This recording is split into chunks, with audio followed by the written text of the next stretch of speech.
You may come to a point in your life where you're at the end of a rope, and the only thing left to do is to climb up, because you only can do so much for so long. But make sure you're doing much more instead of doing less.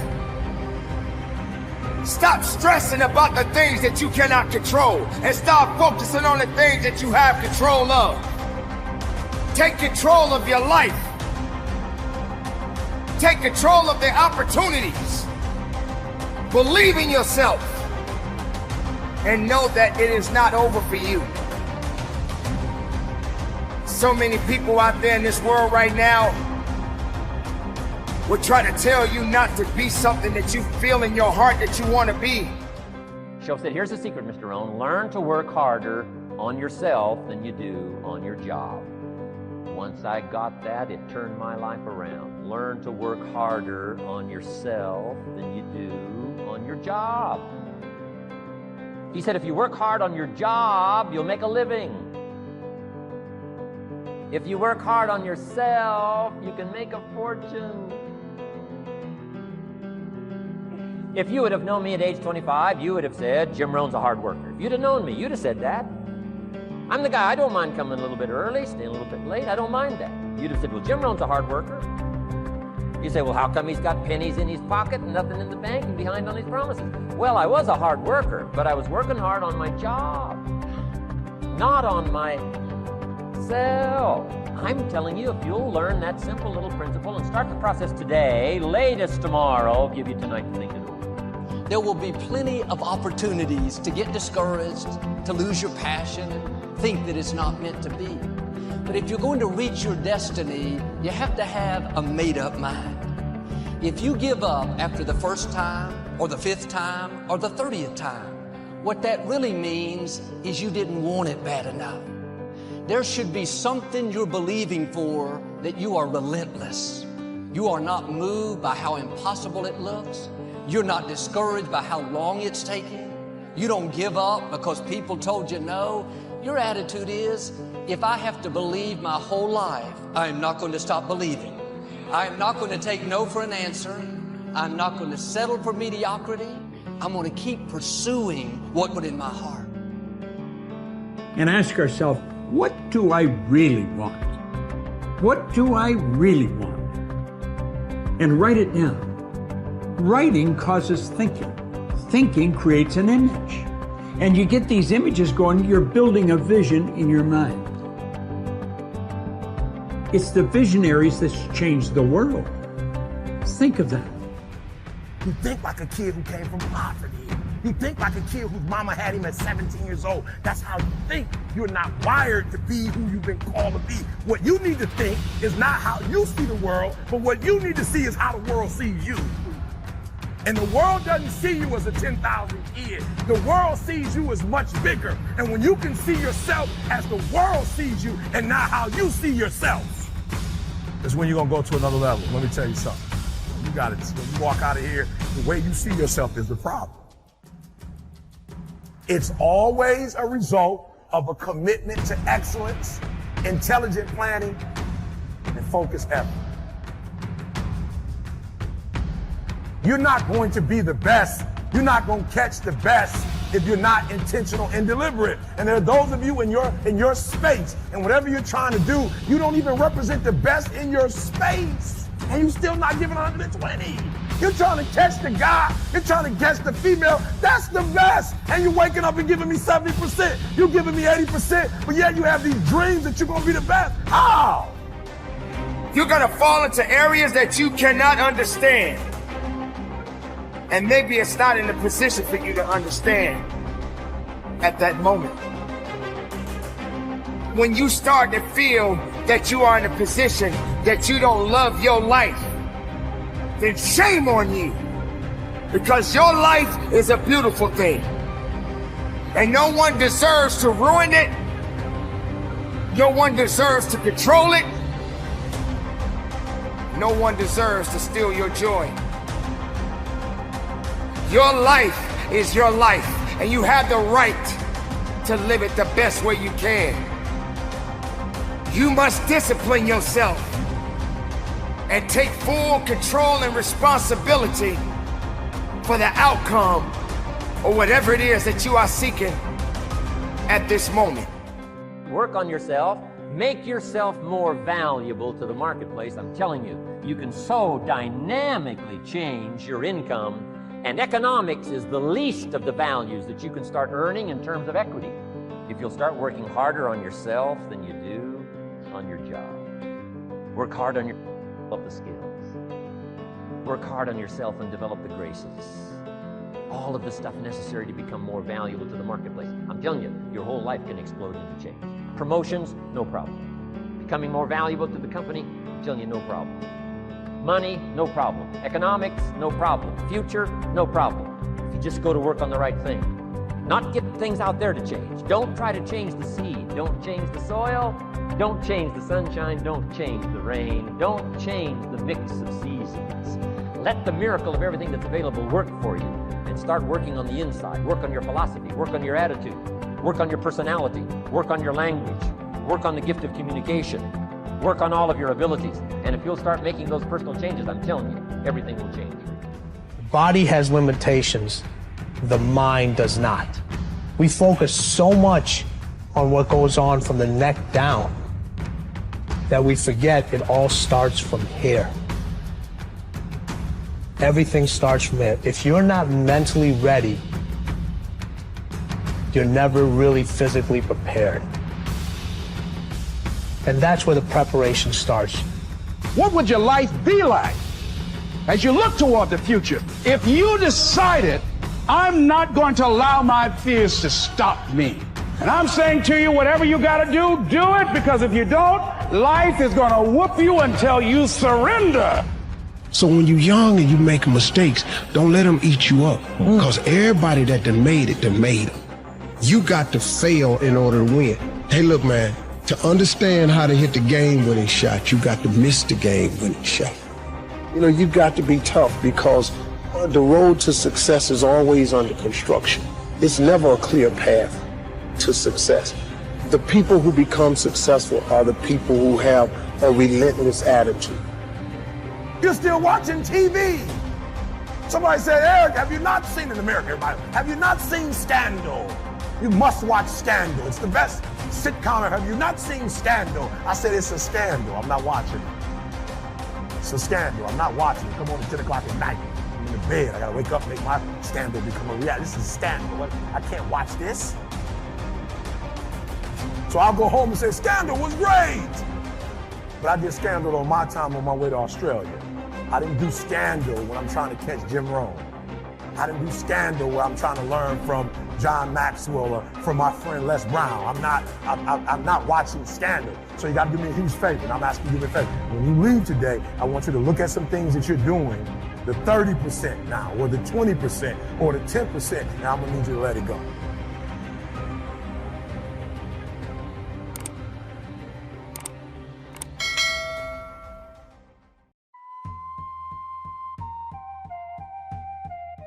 Things that impress you, a poem that impresses you. When you attend a class, some of the ideas that impressed you, jot them down.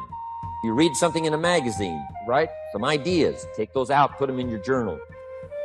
That we can learn in any direction. Nature has to make a choice with any species. Option number one, pre-program everything. Think of a horse. When a horse is born, it comes out, it can already run, jump, take care of itself. Bro, I gotta answer the guy when it comes to Denzel. I'm gonna have to answer the guy. Because there's some stuff that I don't normally do, but if Denzel doing it, I'm doing it. I'm like, God, I'm sorry, but Denzel was at doing it. Keep a good journal the rest of your life. This will serve you well. So I want the same thing to happen to you. Value capture that you can resort to later. Go back over it and review it and let it become valuable to you. So that's my first subject, personal development. Work harder on yourself than you do on your job. Develop the skills. Learn the lessons, take the classes, absorb all that is being taught to you these days. And then later on, of course, you can sort it out, what's valuable to you and how to refine it for your business and for your life and for your future. The main thing is to get it and start this process of personal change, personal development. And let me say it one more time, if you will change, everything will change. You'll never be the same. Be built for maximum flexibility. Be able to adapt to your environment. A horse is a horse no matter where you put it. But a human, depending on when and where it's born, depending on what it allocates its resources to, its time and attention, it can turn into a basketball player, a neurophysicist, a parent, a coach, a hairstylist. You literally get to choose. You get to decide what it is that you want to be good at. And I want you to think about the first time that you picked up a pair of scissors. You'll keep growing. As you look back on a few months, look back on a few years, you won't believe the progress you can make. Economically, your relationship with your family, your friends, telling you that whole process of committing yourself for personal change, personal value, can really make your life unique and worthwhile. Now let's cover the second step, setting goals. We need to take a look into the future. There are 4 things to consider in terms of attitude. One is how you feel about the past. Best advice I can give you on that is treat the past as a school. Let it teach you the mistakes you've made, the things that went wrong, the things that didn't work. Don't use the past as a burden to carry, and don't use the past as a club to beat yourself to death. Past losses, past failures, past mistakes. But let the past be a school. Tough school maybe. We've all been through some tough stuff. So if you feel good about the past, draw from it for experience and let it teach you. You didn't know what you were doing. It didn't feel like it was an extension of your hand. But now, when you step into that role, when you show up, the way that everything feels, the way that you set it around your station, it's all like it was meant to be. It flows. You know right where things are, how to cut somebody's hair, depending on the texture of the hair, the length, the quality, the age of the person, what they've done to it. You know it all. You know how to mix colors. All of that stuff is from training. But the irony is people don't stop and think about, hey, I got this far in this thing simply by allocating the time and the energy. Where else could I go? Could I pivot? And the answer to that question is yes. The human animal is designed to adapt. That is literally what we are sculpted to do. For me, the piece of advice that I always give to somebody, whether it's an entrepreneur or somebody who wants to be the greatest parent of all time, what is your goal? Okay? Stop like trying to tell people you read 6 books and you ain't done nothing with them. I'm just believing religious people kill me. I read the whole Bible and ain't nothing changed. You the same person. But it's like you get brownie points for reading the whole Bible. Like I go to church every Sabbath and you get brownie points for that? Like what do you get for that? It's about change, right? So I don't want you to read the Bible. I just want you to find 3 scriptures this year that you can read and do them. Read 4 books and do what they tell you to do. Matter of fact, read 1 book and do what the book tell you to do. Like for real, just read 1 chapter and put the book down. Do what the chapter tell you to do. I'm just being real. What does it benefit you to read the whole book and you're not using it? All right, so this is the year of execution. Like we're gonna execute in small ways and those executions gonna turn into something, right? So I heard something that revolutionized my life. All right, I'm just gonna show you. Today is gonna be nothing but me just going 1 through 3 on you. 1, 2, 3, 1, 2, 3, helping you. You've got to start with your goal. Everything works backwards from that. For me, I wanted to get rich. And the irony is, when I started on my entrepreneurial journey, I was literally saying that to people. I want to get rich. I just want to make a bunch of money. And so I started as a copywriter in a technology company because I'd failed to make it in film school. I actually ended up doing horrifically. And at the end of film school, I felt broken, embarrassed, lost. I had no idea where I was going. But I started teaching filmmaking. And as I was teaching that class, I realized, wow, I don't know enough to teach these students. I need to research at night and practice to be able to come in and present this material. It's very important for you to believe that you are the one to make this happen. I remember this high school teacher, Mr. Leroy Washington, at the end of school one June, it was just a few days before we were supposed to leave. And I just got my report card. And it indicated that I'd failed history and I'd failed English and I would have to go to summer school. And I was feeling within myself that I was a failure, that I'm slower than most people in getting paperwork. And I was feeling down on myself and very negative. And Mr. Washington was giving a speech to the graduating seniors, and I was in 11th grade. And even though I wasn't supposed to be in there, I went in there because the speech he was giving, that speech was for me. And as he talked, my heart began to beat fast. Tears began to run by my eyes, and I was in the back just listening to him because he said, and he was a very dramatic man. I still talk to him to this day. He said, as graduating seniors of Booker T. Washington High School, I want you to know that you're blessed and highly favored, and that as you go toward the future, begin to know that you have greatness within you. So I heard Denzel Washington say he had a coach. I was like, what? I rewind. I'm like, okay, I'm hearing things. So I went back and was like, Denzel Washington got an acting coach. I was like, why would Denzel need an acting coach? He Denzel. All right, but I said to myself, okay, I respect Denzel. Listen to me, I don't do movies. Anything Denzel come out with, I'm going to the movies. I don't care what it is. Denzel come out with it, I don't even care if it makes sense or not. It's Denzel, I'm going to see it. I ain't Philadelphia, I don't know nothing about that. I'm like, but Denzel starting in it. Training Day, I sat through Training Day and it was like a crazy feeling like, I ain't really getting this killing and the stupid stuff that they doing, but it's Denzel.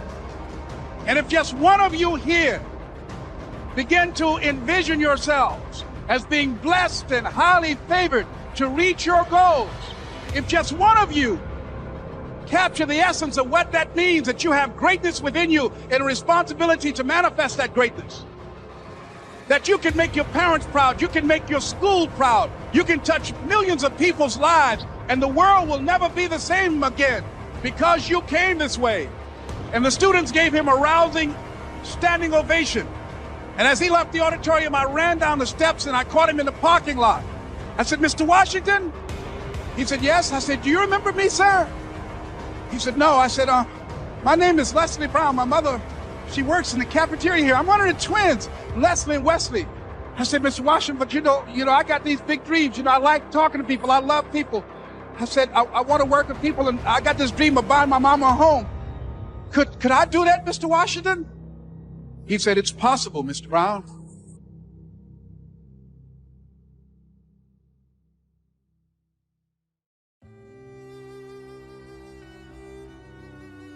We haven't been taught to do that. That's the problem.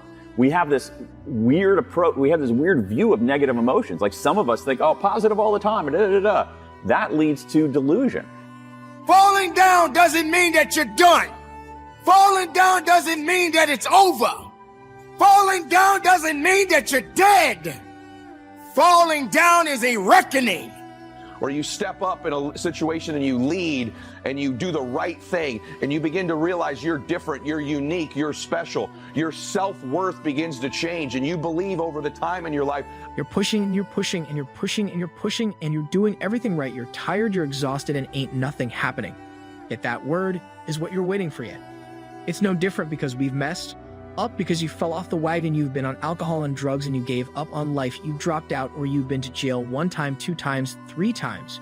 And you really want your dream to happen and you're putting in your work, and nothing's happening yet. Some of us get so absorbed in our negative emotions that they, in some ways, exonerate us from making progress. That's a bad idea too. What we need to do is we need to process our negative emotions in a systematic way, and I think there's a good way to do that. What we need to do is we need to think about our regrets, and when we think about our regrets, the evidence is pretty clear that they can help us make better decisions, solve problems faster, be better strategists, find greater meaning in our life. What I had this giant database of regrets, and I would look on my computer screen and see them listed there. And you know what? It wasn't that much of a downer because I felt like people were trying to make sense of it. An opportunity. Something that is given to all of us. Something to help us to build up. That will give us ultimate satisfaction and knowing that we're not done yet. We are all in this situation together. Why do we fall? It must humble us. Sometimes your worst days can be your best days. It's all about how you put it together. You have to be man enough or woman enough to save yourself. Enough with being afraid. There's some interesting research on this. One of the things that we think about disclosure of our vulnerabilities and our setbacks and so forth is that people will like us less. And in fact, they actually like us more when we do that. And so I actually had a lot of respect for people willing to disclose and willing to explain. And I felt like I was actually helping them make sense of this regret. So it wasn't that much of a downer. Over and over and over again around the world, the same 4 regrets kept coming up. And I found that fascinating because there wasn't much national difference. What's more, as I said earlier, these 4 regrets are revealing, because by revealing our regrets, we are revealing what we value the most. And so to me, these 4 core regrets operate as a photographic negative of the good life. That is, if we understand what people regret the most, we actually understand what they value the most. So in a weird way, these 16,000 regrets are not a downer as much as they are a pointer to what makes life worth living. Enough of running away. Enough from hiding from your truth. Ladies and gentlemen, this moment in your life right now does matter. Sometimes you are going to lose. Sometimes you are going to hurt. Sometimes you're going to want to quit. You must be better than that. You must be stronger than your excuses. You must be stronger than your circumstances. You must be stronger than your fears. You need a little bit of faith and understanding that you can go further in your life, but you gotta believe in it. You got to trust in it. You got to stand on it. You got to stay away from the things that's not building you up. Falling down, let it be. Falling down, it will happen. Falling down, it's necessary, but that doesn't mean that you quit. I promise you, if you keep pushing, if you keep giving me all your effort, it will happen. It must happen. It can't do anything. But Move, you can do anything but make progress. But I want you all to understand in saying that word, that you all have to stop getting caught up in movement as progress for some of us. The action of making progress is progress. But the push itself, the fight, you get up and swing and miss, that's progress you. Get up and you run at what you want with everything you got. I deserve to win. I deserve to be different. The next thing is this. You got to take some steps. You got to take some actions. Make some mistakes. Fall down. Allow yourself to fail. Failure is only failure if you don't learn something from it. But the younger you are and the sooner you begin to take action and allow yourself to learn and get experience, the stronger you become. And if you stack experience onto self-worth, onto self-confidence, you have a formula that is going to separate you from everybody. So what is it that you love? Is it sports? Is it music? Is it business? What are some of your gifts? Is it your ability to speak, listen, your math skills, your kindness, your humor, your beauty, your intensity, your passion? Why does ostracization hurt emotionally? Because it's the most dangerous thing that could happen to you on the plains of the savannah. If you got ostracized, you got eaten. It was that simple. So for us, as a survival mechanism from an evolutionary psychology perspective, we've got to be able to bond and connect with other people. And once I finally realized business can try and abstract itself from that, it can try and rise above that with suits and ties and code of, the way that things are supposed to be done and acting professional. I don't act professional. Literally. And if you guys have ever been with me in a high-level business meeting, Yemeni's going to back me up. I won't say the name of the company, but one of our largest customers in their corporate headquarters, I had one of them crying because I was just being real about my story and why I'm doing this. And they were touched. And it was like, okay, now I have connected with this person on a real level. I'm not trying to manipulate them. I'm trying to be honest about why I'm here. I'm being honest about why I fight. You missed that's progress. The effort of making the attempt is progress. And so guess what the goals and the dreams are in that mindset to do nothing. I'll get to it tomorrow. I'll do it the next day. I do it the day after that. We're in a mindset of quitting. And if you want to make sure you become successful, it's not real you quit. It's where you stop preparing to quit. You got to give up on saying, look, I can do that tomorrow. Look, this is my time for rest. This is my time for break. There is no quick guess what dreams don't stop people doing. Your ability to learn, your ability to teach, right? Your programming skills. Maybe it's you thinking creatively, thinking strategically. Maybe it's just hard work, but what are you gifted with? And begin to leverage those gifts and talents towards your goals and dreams, and you'll be much happier. And the next thing is this: dream. I want you dreaming. I want you picturing your life. I live oceanfront here, and when I was a little boy, I used to walk on this beach and say, someday we're going to live there. Someday I'm going to have that house. There was nothing in my family that told me we should live somewhere like this. That my family wasn't big dreamers. They're just good people doing good things in their life, but no one thought about owning jets or multiple homes or the beach. But I started dreaming. I started thinking big. I'm standing on the beach. My home is right up there. And this entire process started with just a thought in my mind of living here.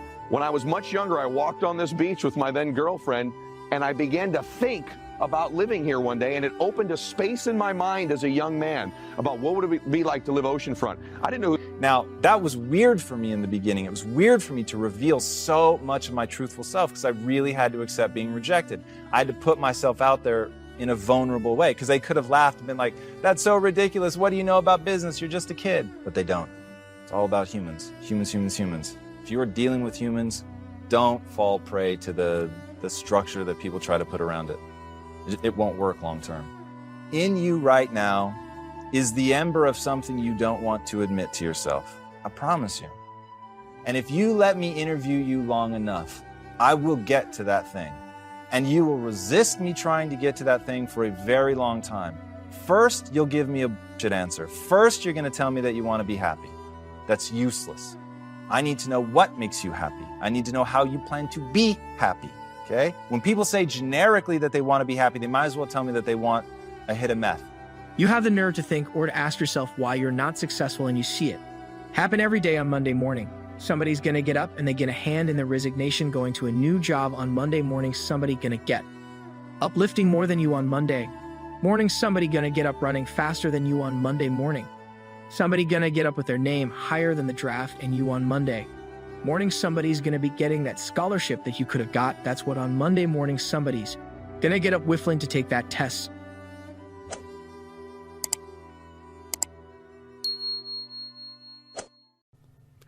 Perhaps you think that it's something ridiculous, or that it simply doesn't work, or doesn't contribute anything in your life. But believe me, being positive always brings multiple relevant changes in your life. How many times has it happened to you that after having bad luck, sometimes it gets worse? That happens in cases where you have misfortunes that you cannot change, or more often, because your negative acts make the situation worse. When you are predisposed to have a bad attitude towards life, you may be more likely to do better. When you are already predisposed to disliking a person, or for a job interview to go wrong, what will happen is that you put everything on your side to make it go badly for you. When you discover that the power of words is totally important in your life, you will understand that this is the key for you to start doing well. Being positive will help you in your life. And it's not something superstitious or mystical. It's real life. When you say, I want good things to happen to me, you are sending the correct information to your brain so that it does its best. Change starts from within, from how you look at life and how that affects your habits.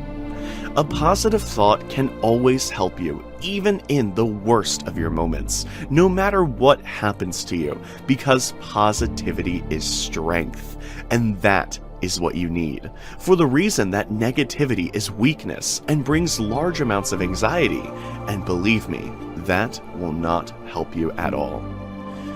Language and words when defining something or having a conversation is totally essential. The rich and people of power know this very well. That is why when it comes to communicating, they do not leave the words they choose ambiguous, since what you transmit is part of who you are. If you say that you are ugly as a joke, people will see what you say about you. If you say that you are very irresponsible, you will end up believing it, and so on, with countless examples. So, you must be careful when choosing negative words towards yourself. But it also works in exactly the same way on the other side. The key to success is to see good in everything. Despite not having a good time, choose to see the positive side of things. Did a tragedy happen to you? You could use it as one more test of life, something you could take advantage of to learn that you don't have to repeat that. Have you ended a painful relationship? Perhaps there's something better for you, someone who values you more or understands you better. Have you been fired from your job?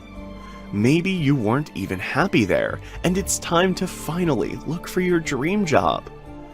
Clearly, I'm not telling you to smile 24 hours a day and sing in the morning, but trying to be more positive, more predisposed to the best things can be a great advance. Because, if you didn't know, Rome wasn't built in a day. So, to improve your life and be happy, you don't need changes at the beginning that revolutionize your life and your environment. Sometimes, with small changes, small modifications in your habits, they create the person you dream of being. And that may not be as far in the future as you think. Despite what everyone thinks, negative moments don't last as long as they seem. Sometimes it's the people who increase the pain, when they can't turn around and think positively. If you want big changes, start small. You have a whole life ahead of you and a great path. It is too early for you to give up. Studies show that your attitude can have a greater impact on your success than your IQ. You can be extremely talented, have incredible potential, but if you don't have the right attitude, it will keep you from rising higher. And we spend all kinds of time and money making sure the outside looks good. Eating right, working out, wearing the latest fashions, and that's all fine, but too often, we're not spending any time on the inside. Nice clothes won't cover up a bad attitude. A pretty face, perfect makeup won't hide being bitter on the inside. If you stay positive in a negative situation, you win. What exactly are you winning? You're winning the war against negativity. You're winning the war against despair. You're winning the war against stress. And you know, negativity, it is a sneaky little bastard. Let me tell you something. Because it sort of creeps into your life, it creeps into your mind, it creeps into your skin and into your blood pressure. And before you even realize it, you've started to succumb to it. And how do you know that you are succumbing to negativity? Well, first of all, it depletes you. It has a heaviness to it. It has an intensity to it. And when you succumb to negativity, it changes your character. You snap at your kids. You snap at your teammates. You feel stuck. You feel on edge. You feel tense. And that's why I want to talk to you about the power of your attitude right now. Because your brain is a pattern recognizing machine. And when you succumb to negativity, whether you think you're doing it or not, your brain will automatically start to see more negativity and feel more negativity, which is why it's so easy to get stuck ruminating and worrying and in this sort of loop that you can't get out of. Now, why do you want to build a positive attitude as a habit right now? Well, first of all, because a positive, powerful attitude is infectious. It inspires other people. It makes you resilient. And from a mindset perspective, it will help you spot more positive things. What positive things could you spot? You can spot opportunities. You can spot solutions to the problems that you're feeling. You can spot problem-solving strategies. You can spot ways to connect. You can spot ways to be more innovative. And so positive attitude breeds more positivity. That's why I want to teach you how to do it, because it's a strategy. Did you hear that word? So a powerful, positive attitude is not only a habit I want you to develop, but it is a strategy. And you're deploying other strategies right now to make you strong and to make you safe. You're washing your hands, you're getting supplies, you're editing your news intake, you're connecting with friends. Developing the habit of a powerful attitude is a strategy. And when you practice having a powerful attitude, what happens is it becomes a habit. What's a habit? It's just a pattern that you repeat. So instead of succumbing to negativity, which can become its own habit, your powerful attitude becomes a habit. And look, I'm not talking about like saccharine, stupid, unrealistic, throw caution to the wind, let's just be positive. I'm positive I'm not going to get this. I'm positive I should go on spring break because I'm not at risk. I'm positive that I don't have to worry about that. That's not positivity, that's stupidity, okay?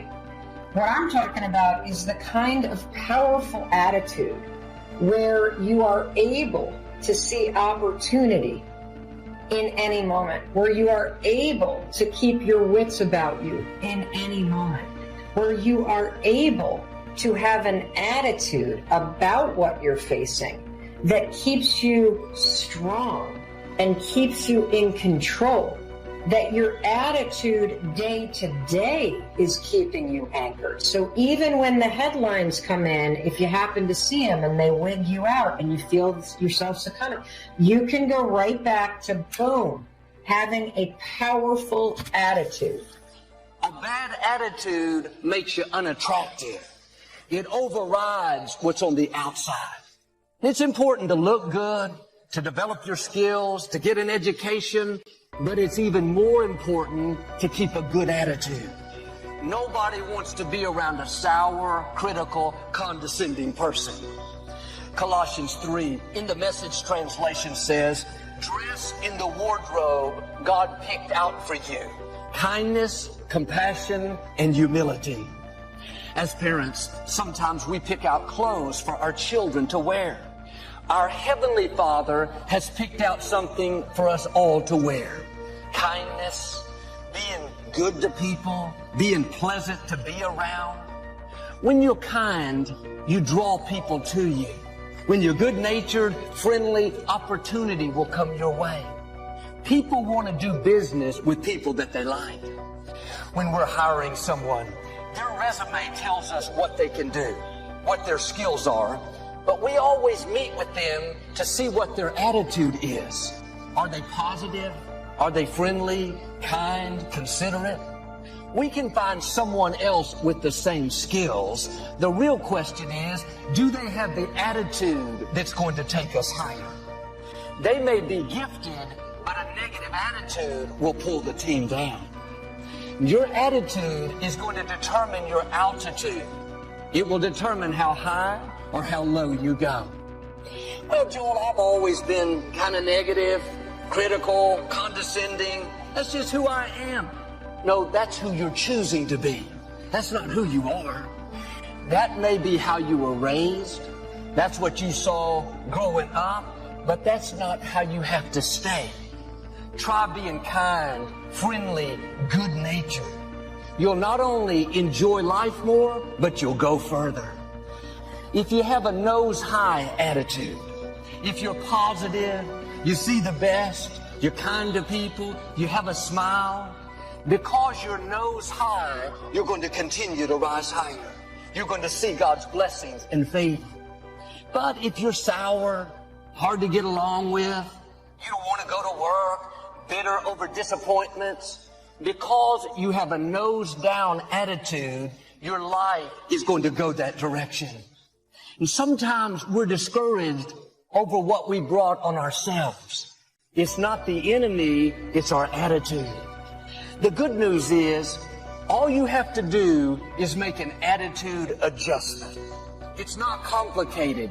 You can't change other people. You can't change how you were raised. A lot in life we can't control. But one thing we can all control is our attitude. Am I going to live this day negative, sour, seeing the wrong, chip on my shoulder? Or am I going to live it in faith, positive, hopeful, seeing the best, being good to people? This is a choice that we have to make every day. If you're going to have a good attitude, you have to do it on purpose, because there will be all kinds of negative things that try to creep in. Bitterness, discouragement, self-pity. If you're not proactive, if you don't choose the right attitude, then the wrong attitude will show up. I wonder what would happen in your life if you would make a small tweak. Instead of going to work sour, dreading the day, feeling unappreciated, you would show up with a smile, grateful to have the job, knowing that you're not working under people, you're working under God, that He's keeping the records. That's what allows God to change things. What would happen in your marriage, your relationships, if you'd make a small attitude adjustment? Instead of being contentious, hard to get along with, you'd start being friendly, loving, respectful. Instead of saying harsh, critical words, you'd start giving compliments, telling your spouse how much you love them, how blessed you are to have them in your life. Just a small adjustment, getting your attitude a little higher, watch those relationships begin to improve. Or maybe you've had bad breaks. Life hasn't treated you fair. It's easy to get sour, go around with a chip on our shoulder, focus on what's wrong. That's a nose down attitude. You're choosing the direction you're going to go. Why don't you tilt it a little nose high? Yes, it was unfair, but I know God is my vindicator. I know God is fighting my battles. God promised to pay me back double for the unfair things that have happened. You keep that up and you'll see God make up for the wrongs. Today, it's your time. Don't put off your dream. Because one of the things that I have realized is that in this thing called life, boy, I think about Forrest Gump so often. Life is like a box of chocolates. You never know what you're going to get. That's all I got to say about that. I want to know what's happening internationally and what's happening nationally. Okay? We got a good message for you today that you're going to enjoy, that's going to give your life some value beyond what you think. And this is a different place. This is quite different. And I'm telling you that when you are working on some goals or have ideas and things you want to do, and there's something that's just been heavy in your heart, you've just been thinking about it, but you've convinced yourself, like I did for a period of time, which I'm going to talk to you about this, that now is not the right time. I was putting things off. I learned something. If you're going to do something, if there's something you're supposed to do, I got a message for you. If you've been procrastinating, this is going to have some value for the procrastinators. Call them up and tell them, say, hey, Mrs. Mamie Brown's baby boy is about to get loose up in here. I tell you, when I wake up in the morning, I said, all things work together for good for those who love God and for those who are called according to His purpose. And then I recited an affirmation to myself, Lord, whatever I face today, together, you and I can handle it. That's the operative statement there. Together, you and I can handle it. I can't do it by myself. Together, you and I can handle it. That's why I keep the faith, because together, you and I can handle it. That's why I'm willing to walk through the valley of the shadow of death, because together, you and I can handle old man death.